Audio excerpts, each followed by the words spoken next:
En pensant à tous les détenus politiques algériens, et à leur tête, Hassan al-Khadri,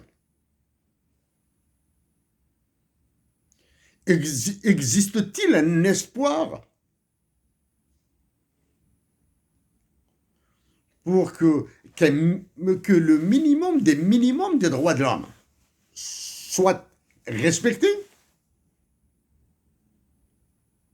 même si nous disposons de la réponse, nous préférons laisser nos compatriotes, nos frères et sœurs d'Algérie, donner les réponses, se donner les réponses qu'ils veulent, ou bien donner une réponse qu'ils débattront. Les souffrances des détenus politiques algériens, hommes et femmes,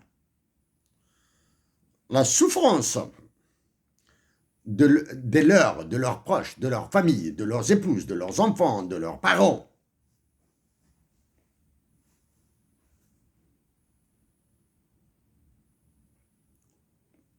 nous impacte, à titre personnel, énormément.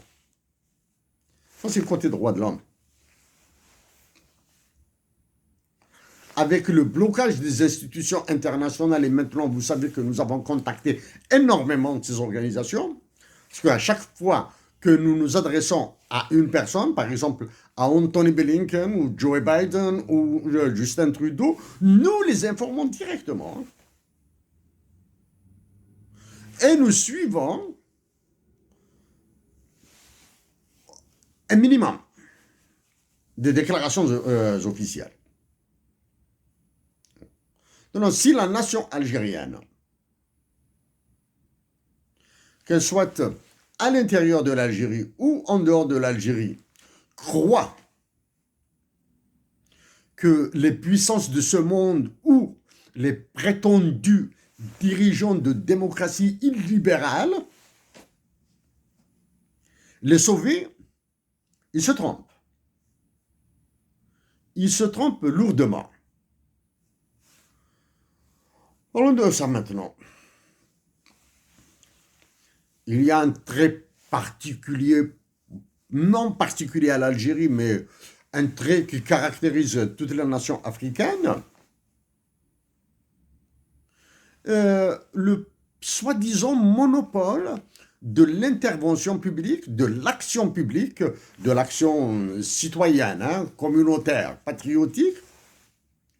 Il y a une forme d'exclusivité à uniquement ceux qui sont universitaires, ceux qui sont diplômés. Il est nécessaire, il est indispensable de rappeler que même si les universitaires sont indispensables, il y a des universitaires pourris jusqu'à l'os, corrompus jusqu'au dernier neurones de leur tête. Mais en face,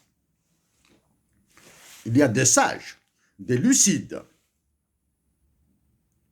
loin des critères universitaires, qui sont capables de fournir de meilleures solutions. Malheureusement, ils sont au silence par la peur, par l'oppression, la répression. Ils sont au silence par probablement un complexe. Complexe, va se dire, sans expérience, sans études universitaires, sans diplôme universitaire, etc. Il nous est impossible d'intervenir et c'est une erreur lourde. Les noyaux révolutionnaires algériens sont nés dans le milieu ouvrier. Moussa El Hajj a été un ouvrier dans les usines automobiles françaises, à Paris, en France. Là, c'est l'usine Renault, c'est Moussa El Hajj, c'est un ouvrier. Et c'est un révolutionnaire algérien. Donc ça, c'est pour les droits de l'homme. La majorité de l'Algérie maintenant. Et une discussion sur un hymne national bilingue, en tamazight et en arabe. Discussion. Il est impossible à des députés, à des sénateurs, à ceux qui se prennent pour des ministres. Parce que réellement, ce sont des agents d'exécution. De s'exprimer sur la question. Par contre, sur la religion musulmane, ils peuvent sauter en meute, en troupeau, sur la question. Oui. Même si nous avons évité de le dire crûment à certains chefs d'État étrangers, nous l'avons insinué clairement. Oui. Comme musulmans, croyants, pratiquants.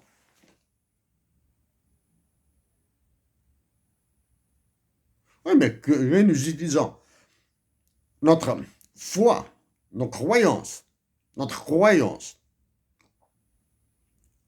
pour le bien de la nation algérienne et de toute l'humanité.